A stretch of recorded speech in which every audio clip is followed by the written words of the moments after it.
राजकुमार का परीक्षण। बुद्ध के पास एक राजकुमार दीक्षित हो गया। दीक्षा के दूसरे ही दिन किसी श्राविका के घर उसे भिक्षा लेने बुद्ध ने भेज दिया। वह वहां गया। रास्ते में 2-3 घटनाएं ऐसी घटी, लौटते में उनसे वह बहुत परेशान हो गया। रास्ते में उसके मन में ख्याल आया कि मुझे जो भोजन प्रिय है वे तो अब नहीं मिलेंगे। लेकिन श्राविका के घर जाकर पाया कि वही भोजन थाली है जो उसे बहुत प्रीतिकर है। वह बहुत हैरान हुआ।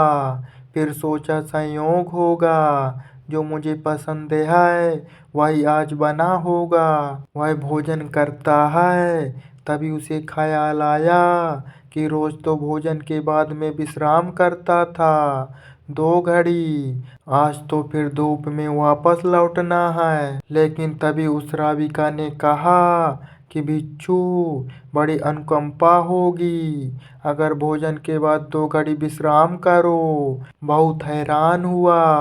जब वह सोचता था यह, तभी उसने यह कहा था। फिर भी सोचा संयोग की ही बात होगी कि मेरे मन में भी बात आई और उसके मन में भी सहज बात आई कि भोजन के बाद भिक्षु विश्राम कर ले। चटाई बिछा दी गई।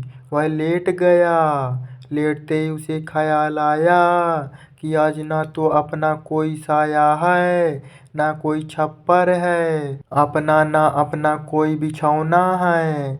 अब तो आकाश छप्पर है, जमीन बिछौना है। यह सोचता था। वह श्राविका लौटती थी। उसके पीछे कहा, भंते, ऐसा क्यों सोचते हैं? ना तो किसी का सैया है, ना किसी का साया है।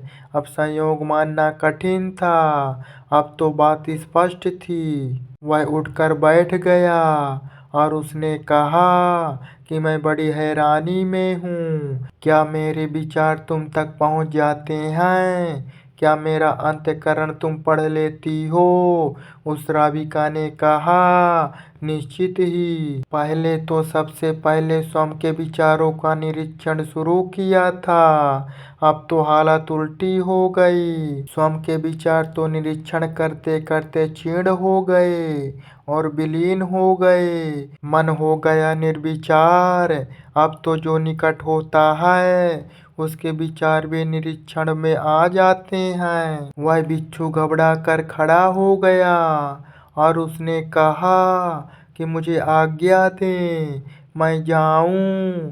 उसके हाथ पैर कांपने लगे। उस श्राविका ने कहा, इतने घबराते क्यों हैं?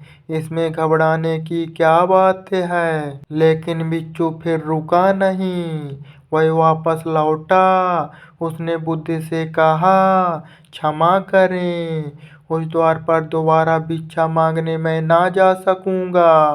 बुद्ध ने कहा, कुछ गलती हुई, वहाँ कोई भूल हुई। उस भिक्षु ने कहा, ना तो भूल हुई, ना कोई गलती, बहुत आदर सम्मान और जो भोजन मुझे प्रिय था वह मिला। लेकिन वह श्राविका, वह युवती दूसरे मन के विचारों को पढ़ लेती है। यह तो बड़ी खतरनाक बात है, क्योंकि उस सुंदर युवती को देखकर मेरे मन में तो काम वासना भी उठी, विकार भी उठा था। वह भी पढ़ लिया गया होगा। अब मैं कैसे वहां जाऊं? कैसे उसके सामने खड़ा होऊंगा? मैं नहीं जा सकूंगा। मुझे क्षमा करें। बुद्ध ने कहा, वहीं जाना पड़ेगा। अगर ऐसी क्षमा मांगनी थी तो भिक्षु नहीं होना था। जानकर वहां भेजा है और जब तक मैं न रोकूंगा तब तक वहीं जाना पड़ेगा।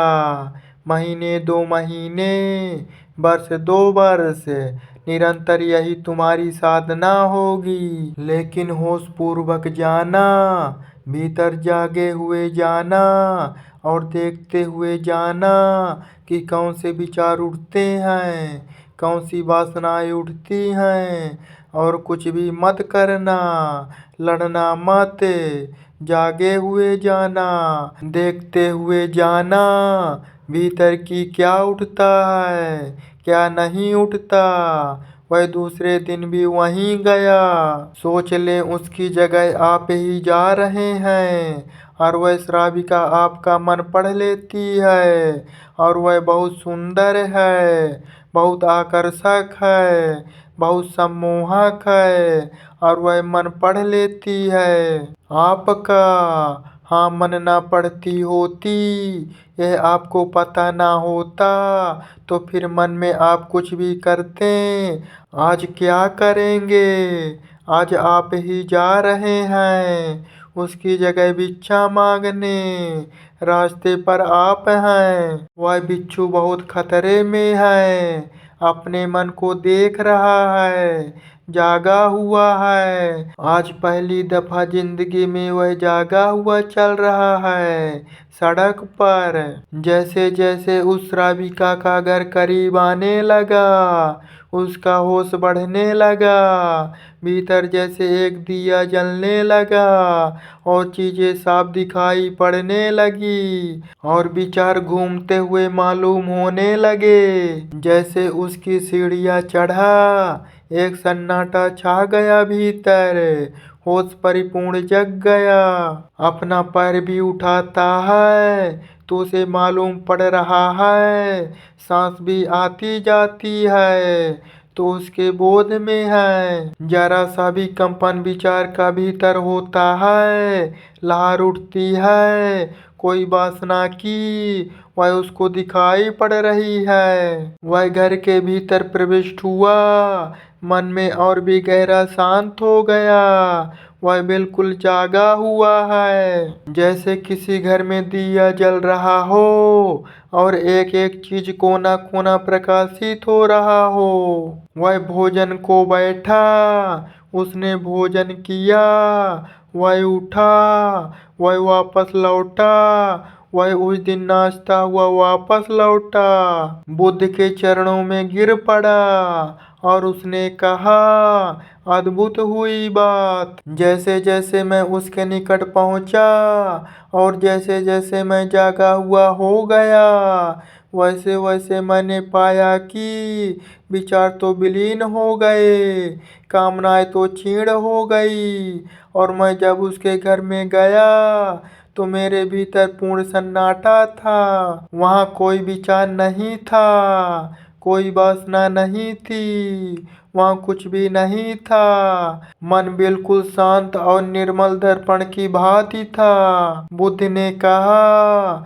इसी बात के लिए वहाँ भेजा था। कल से वहाँ जाने की जरूरत नहीं। अब जीवन में इसी भांति जियो जैसे तुम्हारे विचार सारे लोग पढ़ रहे हों। अब जीवन में इसी भांति चलो जैसे जो भी तुम्हारे सामने है वह जानता है, तुम्हारे भीतर देख रहा है। इस बात भीतर चलो और भीतर जागे रहो।